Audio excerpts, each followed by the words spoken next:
नमस्कार, आप देख रहे हैं टीवी द्वापरा। मैं हूं अर्पित मिश्रा।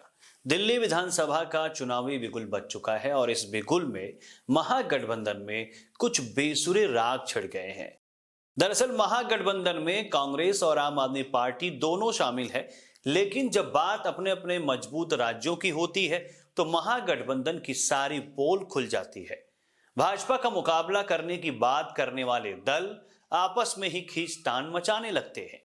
यही हाल दिल्ली में भी हुआ है। दिल्ली में आप और कांग्रेस आमने सामने खड़ी हो गई है। इससे कुछ नहीं तो भाजपा का लोड थोड़ा कम जरूर हुआ होगा। अभी तक मामला जहां आप बनाम भाजपा का था, तो वहीं अब मामला आप और कांग्रेस बीजेपी का हो गया है।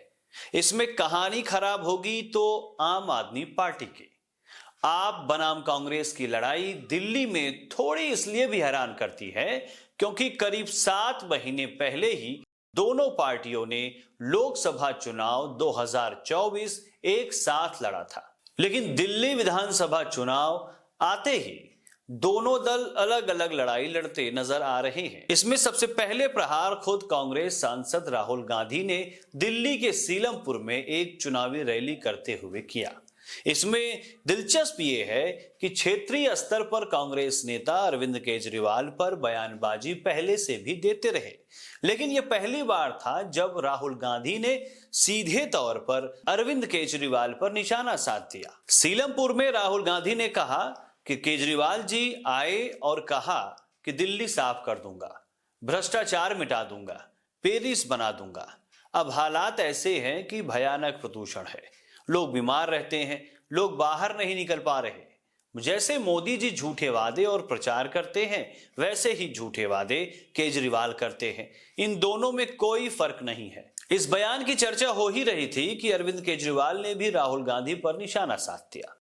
राहुल गांधी के बयान के कुछ देर बाद ही अरविंद केजरीवाल ने सोशल मीडिया प्लेटफॉर्म एक्स पर लिखा कि आज राहुल गांधी जी दिल्ली आए, उन्होंने मुझे बहुत गालियां दी, पर मैं उनके बयानों पर कोई भी टिप्पणी नहीं करूंगा। उनकी लड़ाई कांग्रेस बचाने की है, मेरी लड़ाई देश बचाने की है।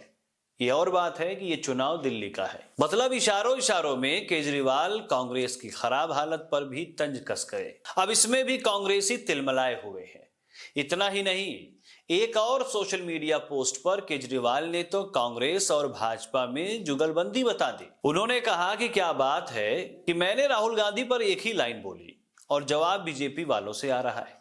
बीजेपी को देखिए कितनी तकलीफ हो रही है। शायद दिल्ली का ये चुनाव कांग्रेस और बीजेपी के बीच सालों से पर्दे के पीछे चल रही जुगलबंदी पर से पर्दा हटा देगा। दरअसल केजरीवाल की टिप्पणी पर बीजेपी के सोशल मीडिया की तरफ से अमित मालवीय ने कहा था कि देश की चिंता बाद में करना, अभी नई दिल्ली बचा लो। और इसी पर केजरीवाल ने कांग्रेस और बीजेपी के बीच जुगलबंदी बता दी।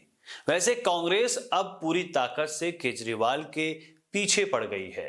राहुल गांधी के अलावा दूसरे नेता भी केजरीवाल के कान से खून निकालने पर जुट गए हैं। कांग्रेस नेता संदीप दीक्षित ने तो यहां तक कह दिया कि जिस दिन केजरीवाल हारेंगे उस दिन वो जेल जाएंगे। केजरीवाल पर निशाना साधते हुए उन्होंने कहा कि केजरीवाल ने दिल्ली में पिछली कांग्रेस सरकारों द्वारा किए गए कार्यों का श्रेय लिया है। नई दिल्ली विधानसभा क्षेत्र से कांग्रेस उम्मीदवार दीक्षित ने कहा कि केजरीवाल ने दिल्ली में बहुत बड़ा फर्जीवाड़ा किया है। क्या शराब घोटाला देश को बचा रहा था? क्या आम आदमी पार्टी हर जगह कांग्रेस को हराने के लिए भाजपा से लड़ रही थी? उन्होंने कांग्रेस द्वारा किए गए दिल्ली में कार्यों का श्रेय लिया है। ये बात संदीप दीक्षित ने केजरीवाल के लिए कही। उन्होंने आगे कहा कि दिल्ली के पूर्व मुख्यमंत्री अरविंद केजरीवाल में एक भी सवाल का जवाब देने का साहस नहीं है।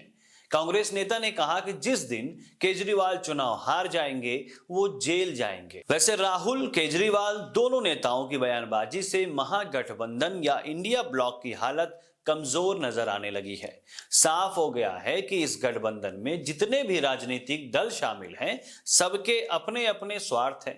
ये दल राष्ट्रीय स्तर पर तो साथ नजर आते हैं, लेकिन जब बात खुद के गढ़ या यूं कहें कि राज्य की आती है तो वो सारे ढाक के 3 पात नजर आते हैं।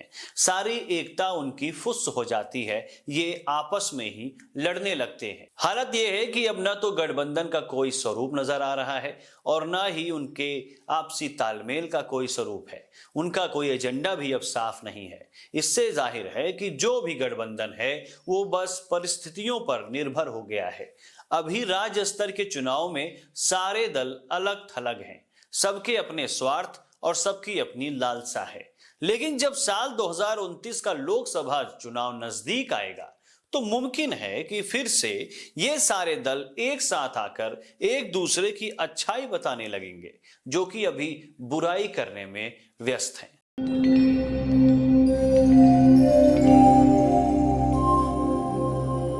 टीवी द्वापरा संभवामि युगे युगे। अगर ये प्रोग्राम आपको अच्छी लगी तो लाइक, शेयर और कमेंट करें। टीवी द्वापरा के प्रोग्राम्स को हमेशा देखने के लिए सब्सक्राइब करें, बेल आइकॉन दबाएं।